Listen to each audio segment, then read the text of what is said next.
Welcome to the Sports 2000 podcast. I'm your host, Sue Stockdale, and in this series I talk to some of the people involved in this British sports car prototype series that gives drivers the chance to compete at some of the UK and Europe's finest circuits. Well, we've had some fantastic feedback from listeners so far with the podcast, who are finding the episodes insightful and informative.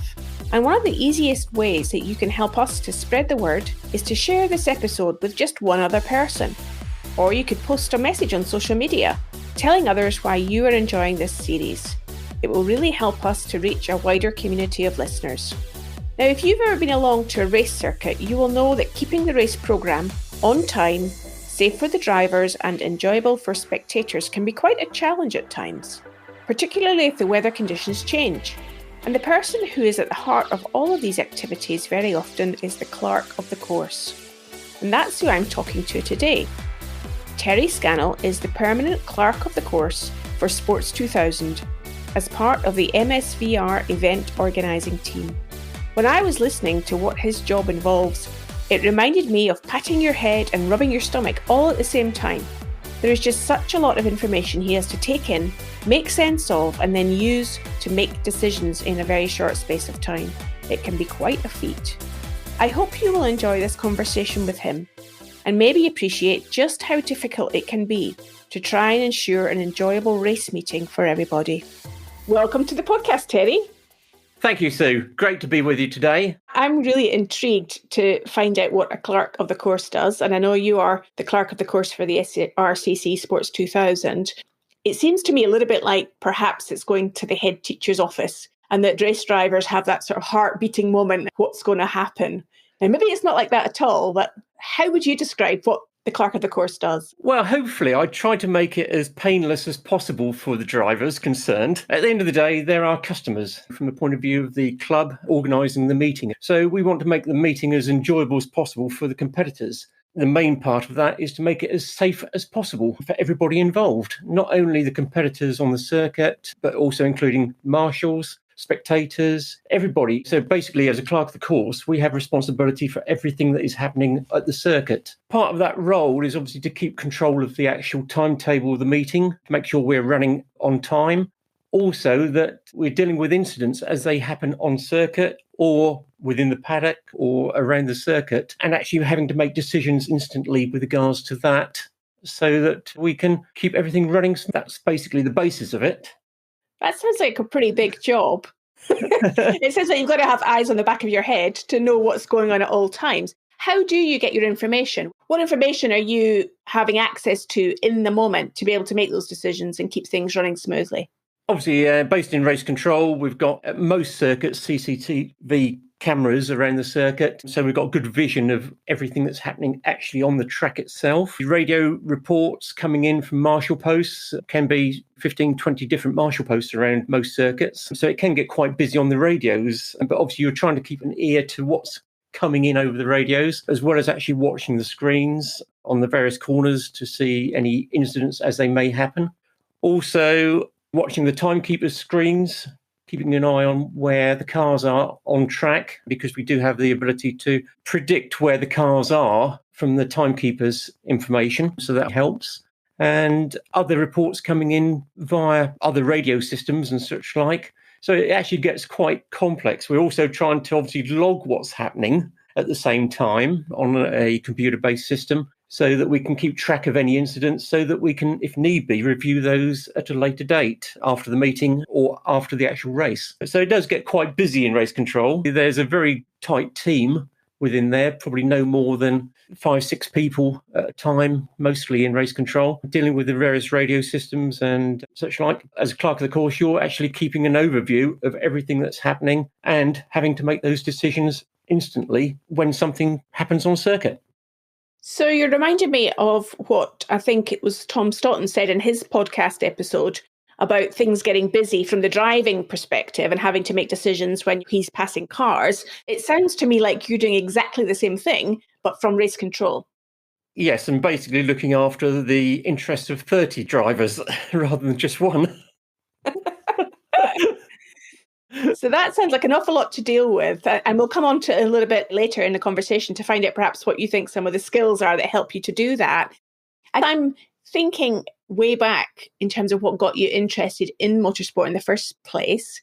I understand it's when you were a 6-year-old child that was your first experience at Snetterton. Is that right? Indeed, yes. Family friends were very heavily involved in motorsport. So as a youngster, I was taken to Snetterton to watch a few meetings. Obviously, that started the interest. My weekly magazine was Motorsport, even from that age. And dear old Dennis Jenkinson, continental correspondent of Motorsport, really instilled the interest in sport, especially with single-seaters and open sports cars. That then continued when I was, say, about 14, basically started marshalling at Snetterton as a flag marshal and incident marshal, which you could in those days at that tender age. And in those days, there was no such things as safety cars, red flags, really. If there was an incident, we jumped down off the bank and dealt with it, right in the middle of the actual race. So that was a good insight into the motorsport side, and that's what really got me interested in the sport. And for some who may have gone along to watch a race, Terry, they may have thought, I want to drive in those cars. I'm curious to know then what took your interest in marshalling as opposed to actually driving itself.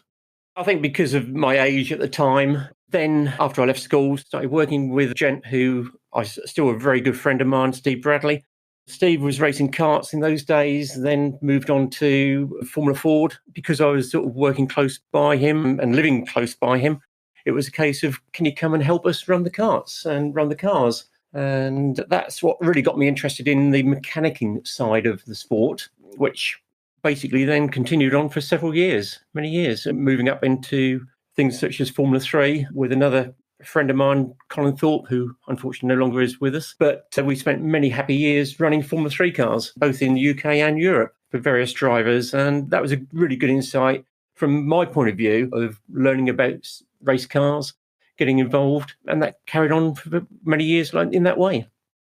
So as you were around motorsport and you're giving us some lovely examples of the ways in which you had experienced it in your childhood and into your adult years, did you ever imagine that you would be that person in race control being clerk of the course?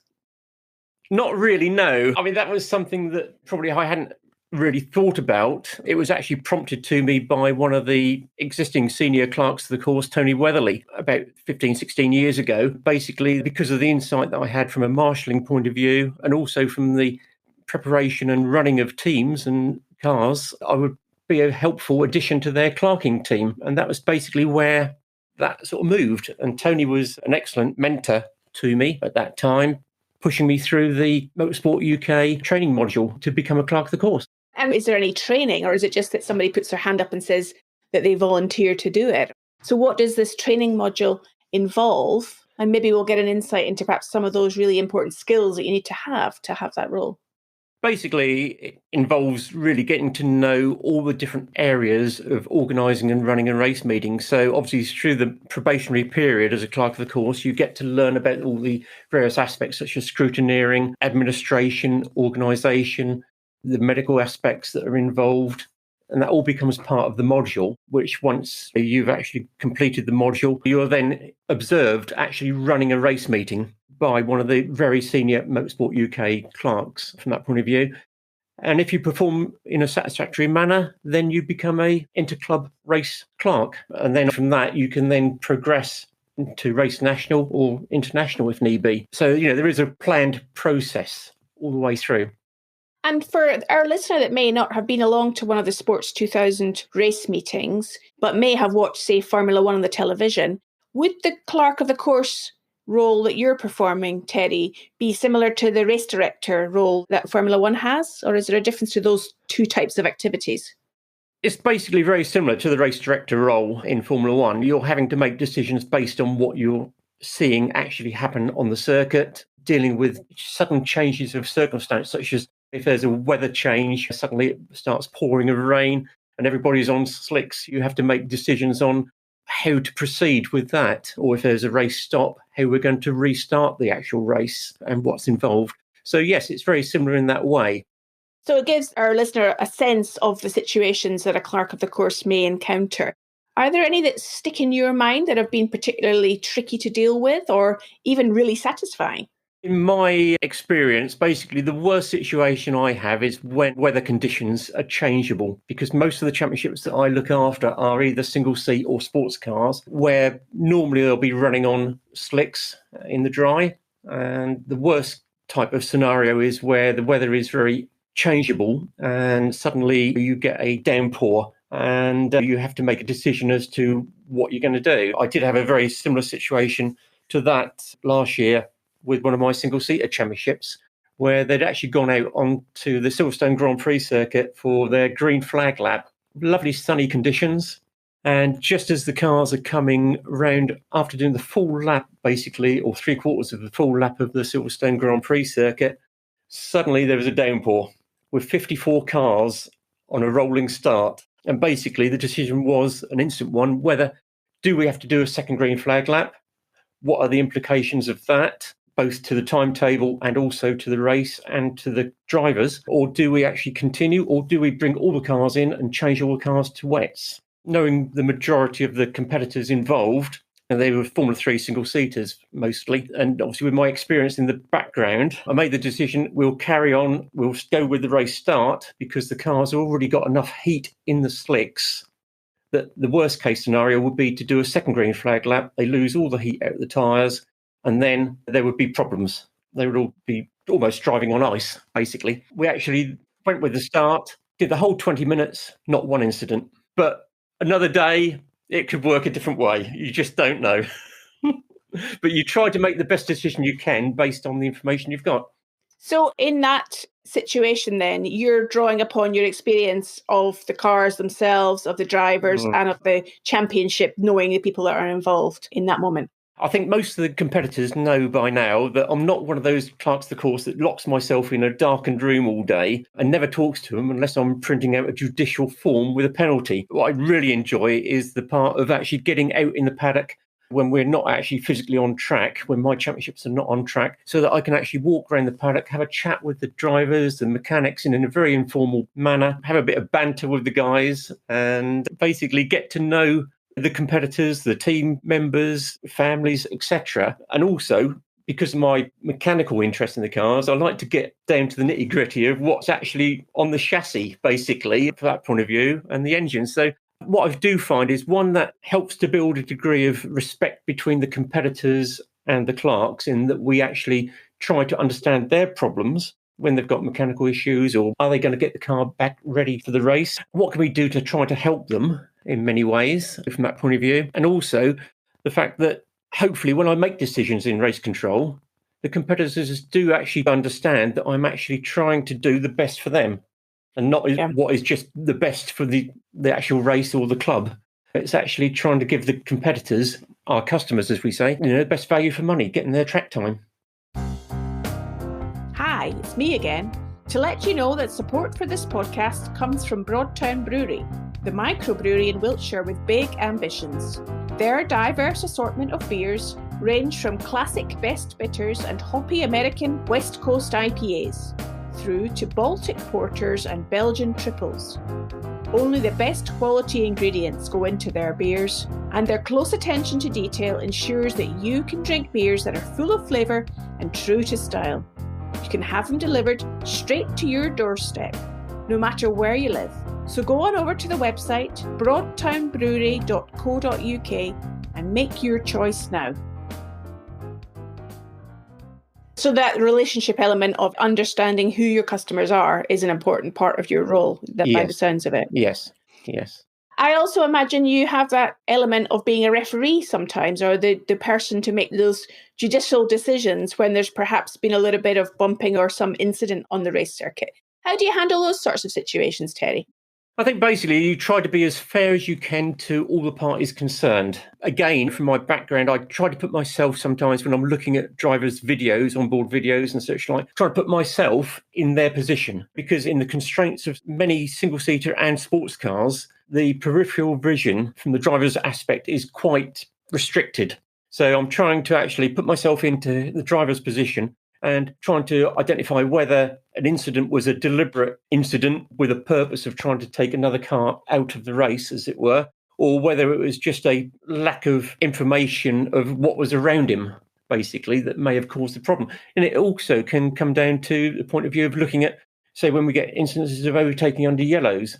Overtaking under yellow or overtaking under a red flag is really a no-no from everyone's point of view. But I also try to consider what vision did the driver have of the flags and the flag points, because you can go to some circuits like Snetterton, the Marshal posts are so clear and visible and so close to the edge of the track that there should be no excuse for not seeing a flag signal.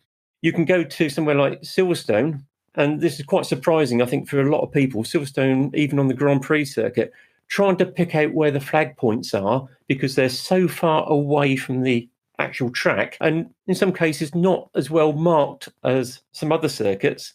You have to put yourself in the driver's position when you're making those decisions. Did he see it? Was the weather conditions? Was it wet? Was there a lot of spray? So that may not have been visible from that point of view. So you have to look at those considerations. But obviously, in every case, if I make a decision, there is a course of action for the drivers to appeal that decision to the stewards of the meeting within the Motorsport UK regulations. And if it goes to a steward's appeal and the stewards decide something different to what I've decided, that's fine. Everybody can look at things in a slightly different sort of viewpoint. But I try, and I think, I'm fairly fortunate in that it's very rare that I get any drivers, if I say, complaining about my decisions. The adrenaline factor is the biggest factor. A driver gets out of a race car straight after a race and he feels that somebody's done something to compromise his race. And the first thing is that he'll be running up to race control, wanting to complain about the other driver. Listen calmly to what he's saying. You may be quite excited at the time, but you try to listen calmly to it and keep the conversation down to a calmer level. And generally, you find that it gets resolved quite sensibly. I was just thinking that as you were talking there, Terry, that your role would be ideal in that kind of customer service environment where you have irate customers coming knocking on your door. And I imagine you perhaps can have more than one driver with the red mist, as it's sometimes described, in front of their eyes when they're coming up to have a conversation with you or one another, for that matter. Yes, and it's obviously in that situation, you try to keep the two drivers a safe distance apart from that point of view and then try to listen to the individual concerns of each driver on an impartial point of view and make decisions based upon that. That's all you can do. So it sounds like having a good sense of calm and objectivity are important qualities that you have, in addition to all of those things that are going on in your head at other times during the race, to be able to make quick decisions and I imagine not get too stressed about the whole thing. Yes, exactly. I think obviously we try to keep it as sensible as we can. We want to get the right answers for all the drivers concerned and make sure that everybody gets the full enjoyment of the meeting in the right manner. And generally, things will calm down and then you can proceed in a sensible manner with the meeting. One of the things I do find, though, is especially, with one of the championships I currently look after, if I dare say it, Monoposto. This is now, 42 years that I've been involved with Monoposto. From a point of view of running cars in their championship to actually clerking all their meetings for the best part of 15 years. So I find I get very few complaints from those guys because they know that I've heard every story and I've probably been involved when I've actually running cars in actually contributing to some of the incidents. So. Now, if in the interest, as you were saying earlier, of you stepping into the shoes of the drivers to make those decisions and see the situation from their perspective, if they were stepping into your shoes, is there anything that you think that drivers should be aware of in relation to your role and activity, Terry, to make it easier for you to do your job? Yeah, I think basically we've had quite a few drivers at times come up into race control. I always say to everybody in the championships that I look after that under normal circumstances, obviously outside of the current sort of COVID sort of situation that we've had to put up with over the last year and a half, drivers are always welcome, or team managers and such like, always welcome to come into race control to observe what we do. And I think the more they actually have that opportunity to do that, the more they understand the pressures and the workload that goes on behind the scenes to actually allow them to race. And I think they also then understand some of the decisions that we have to make when we're having to do it based on purely the information we have at that instant in time. And we're trying to juggle in our minds all the different scenarios and the what ifs when something happens and trying to come to a decision that we can actually run with straight away from that point of view. I think that's quite an eye-opener for a lot of the drivers and the teams when they do actually come in race control. Normally, obviously, we have coordinators coming in, from several of the championships I have coordinators who will work and liaise between myself and the teams and such like to make sure they're in the right place at the right time. One of the biggest issues with the tight timetables we have is making sure all the cars are in assembly in ample time to go out for their session. And that's where coordinators can really help as well, to chase the guys around and herd their flocks. It sounds like what you're saying here is the more that anybody participating in the Sports 2000 Championship makes an effort to step into the shoes of others, the easier and better it will be for everybody when everyone can get a different perspective or a wider perspective of actually what makes a successful race meeting.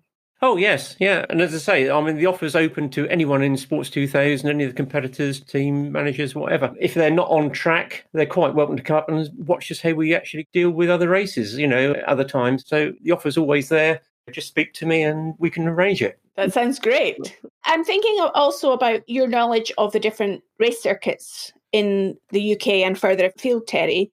How important is that for your particular role as clerk of the course?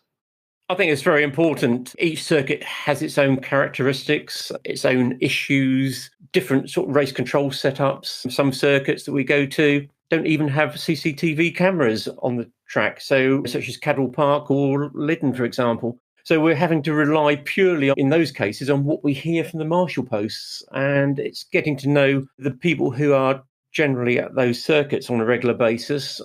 You get to know their voices, you get to know how they react to incidents, and you know that if they say need a race stop at Cadwell, you've got to do it. You just go with that decision. Other circuits, yes, we do always take notice of what the marshals are telling us, but when you've got the advantage of circuit cameras, you can see where the cars are. It may be a case you've only got a few minutes to run till the end of the race, and rather than red flag it, if you're reasonably happy that the car is in as safe a place as possible, you can actually try to keep the race running. So it's those sort of decisions that, as a clerk, you need the knowledge of the circuits. Fortunately, over all the years that I've been involved, both marshalling, running cars and clerking, most of the UK circuits I've been to many, many times. I'd always try to take either a walk or a drive around the circuit whenever I go and talk to the circuit team, whether there's been any changes since we were last there, which helps to make any decisions. It's really based on that sort of knowledge. And also, again, sometimes it's the knowledge of your drivers, because I always suggested to drivers, if they've got mechanical problems, that they try to get the cars off the circuit to as safe a place as possible. And also, as they're racing, if they see a car on the side of the track, expect it to be there the next lap. Because when we're running 15-minute races or 20-minute races, 25-minute races, obviously a safety car intervention can ruin a whole race. So wherever possible, I will try to keep the race running. But there are certain circumstances where you've got no option but to put a safety car out or to red flag it. But the more that the drivers themselves can understand our side of it, the more they will try to help to get their cars well out of the way if they do have a problem. And I've even had drivers actually have problems in a major meeting with, as I say, 54 cars on the grid in awful weather conditions who have actually had a mechanical issue and actually pushed the car off the circuit themselves into a gap rather than spoil everybody else's race. And that helps. It sounds like it's certainly an important message to get through to all the competitors. Just if they play their part, it helps everybody to have a safe and enjoyable experience together. It may be one particular driver having a bad day that day and saving everybody else's race, but the next meeting it could work the other way around. That is true. This sounds like it could take up quite a lot of your time, Terry. How much time does it involve? This year, looking at about 40 race days at different circuits all around the country. There's also preparation beforehand and afterwards, basically. Mostly beforehand is doing the driver's briefing notes, checking the regulations, making sure that there's no changes to that. So, yeah, it takes up a lot of time, but my wife's very patient. Well, that's important to have everybody happy that's involved in the process in some way, shape or form, isn't it? Yes, definitely. But I just enjoy being involved with the meetings and catching up with my, if I say, bigger family of motorsport friends and family. And I think there's a couple of races still to come in the Sports 2000 Championship this year. Where will they be? Brands Hatch in September, and then we've got Snetterton as well to follow up, which from my point of view, nice to be back and finish off the season at my home circuit. Brands Hatch, excellent circuit for Sports 2000s because they've got the, if I say, ability to actually stretch the legs around brands. And obviously with Snetterton on the 300 circuit, you've got such a good opportunity with both the fast cornering, but there's plenty of space for the guys to spread out and plenty of overtaking opportunities. So, two good circuits, excellent circuits to finish the season with. Sounds great. So any of the listeners that are coming along to spectate or drive, whatever capacity they are, maybe they'll be able to look you up and learn a bit more about what you do, Terry. Okay. It's been really fascinating to speak to you today and to understand what a clerk of the course does. So lovely to speak to you. Thank you so much for your time. Thank you, Sue. Absolutely brilliant. And I've really enjoyed this season with Sports 2000s and such a competitive and friendly group of drivers and teams. So look forward to the last two meetings of the year. Thank you. I hope you enjoyed listening to Terry Scannell's insights. What a job he has as Permanent Clerk of the Course for Sports 2000. And if you enjoyed listening to this podcast, remember to help us spread the word by leaving us a review on Apple Podcasts or whatever platform you're listening to this podcast on. It only will take you a minute and it will help us to broaden our reach, and we'll really appreciate it. To keep connected to all Sports 2000 activities, find us on Facebook, Instagram and Twitter, or just hop on over to the website at sports2000.co.uk. There are only a couple more race meetings this season at Brands Hatch and Snetterton, so do come along and enjoy a great day's racing. And I look forward to connecting with you soon again on our next episode.